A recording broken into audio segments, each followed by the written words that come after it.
Bueno, retomando un poco lo de convergencia, vamos a hablar sobre la notación. Entonces, habíamos dicho que la serie de Fourier se parece en cierto sentido a la señal de la cual la obtuviste. Habíamos comentado sobre las condiciones de Dirichlet. La primera era que el valor absoluto de la integral este, en el intervalo t0, en un intervalo de longitud t0, fuera finito. Es la primera condición.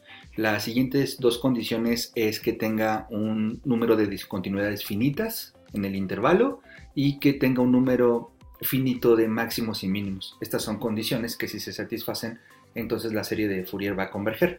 ¿En qué sentido? Ya lo explicamos en el de convergencia, ahorita lo comentamos rápido. Entonces, ¿a qué nos referimos? Lo que tenemos que tomar son una cantidad de sumas. Entonces vamos a decir que la serie de Fourier con el subíndice n es la suma es igual a 0 más la suma desde k igual a 1 hasta n, y vamos a poner en los subíndices la letra k.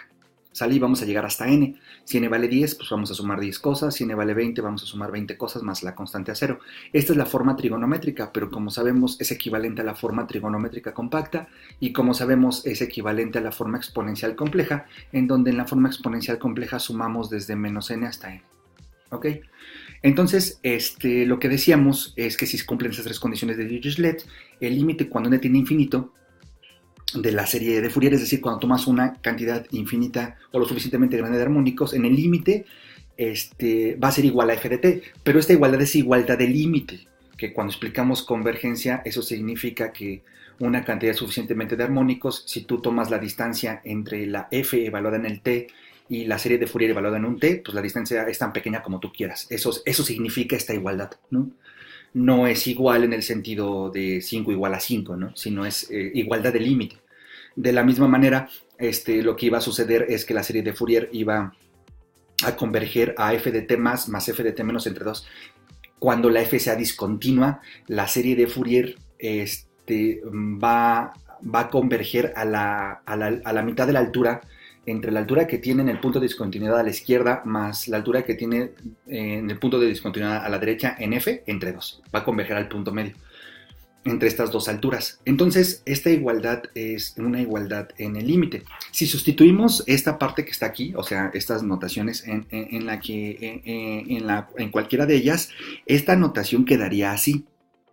Es el límite cuando n tiene infinito de esta suma, ¿sale? Es igual a f de t. El límite cuando n tiene infinito de esta suma, que es la trigonométrica compacta, es igual a f de t. Y el límite cuando n tiene infinito de esta suma es igual a f de t. Es la igualdad en el sentido del límite. ¿Qué significa eso? Que para una cantidad suficientemente grande de sumas de armónicos, lo que va a suceder es que la evaluación de la función respecto a la evaluación en la serie de Fourier es tan pequeña como tú quieras. Va a ser más pequeña mientras n sea más grande.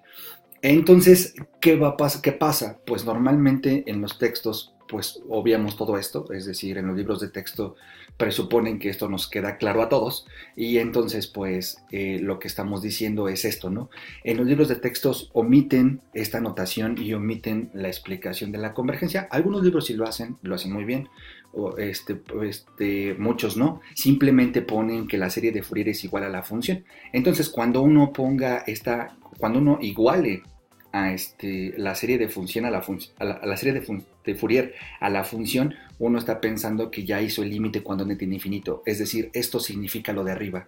Entonces, esta notación significa igualdad en el sentido del límite. ¿Sale? Entonces, esto hay que tenerlo claro, ¿no? Entonces, cuando uno ponga f de t igual a su serie de Fourier, uno dice, pues son iguales en el límite, ¿no? Si tomo una cantidad suficiente de armónicos, etcétera, ¿no? Ya todo lo que hemos dicho. De la misma manera, esto solamente se vale si estamos hablando en puntos en donde f de t es continua. En los puntos de discontinuidad, pues esta igualdad no sería cierta. Tendríamos que poner igual a f de t más f de t menos entre 2. Entonces, de ahora en adelante, cuando en un texto o en alguna otra aplicación se iguale la serie de Fourier a la función, pues estamos pensando en que en el límite eso pasa. Siempre y cuando cuando las condiciones de Dirichlet se cumplan, sabemos que esto va a suceder, pero puede haber ejemplos raros de funciones en donde no se satisfacen las condiciones de Dirichlet y esto sigue pasando, ¿no? Entonces, Dirichlet garantiza que pasa, pero puede que no pase Dirichlet y esta desigualdad siga sucediendo. Como repito, esta f tendrá que sustituirse por esta expresión en los puntos en donde t sea discontinua. Entonces, pues, ahora ya podemos hacer esta igualdad, ¿no? O sea, podemos igualar la serie de Fourier a la función teniendo en cuenta estas condiciones. Y eso, pues, es importante porque simplifica muchas ideas y ayuda a hacer varias cosas respecto a la convergencia con la notación. Yo creo que es bueno que verifiquen el video de convergencia por si no queda claro qué significa este límite. Entonces ahí explicamos un poco de qué se trata o qué significan estos límites en el sentido geométrico, ¿no? Una interpretación geométrica. Y bueno, hasta aquí dejamos esta parte.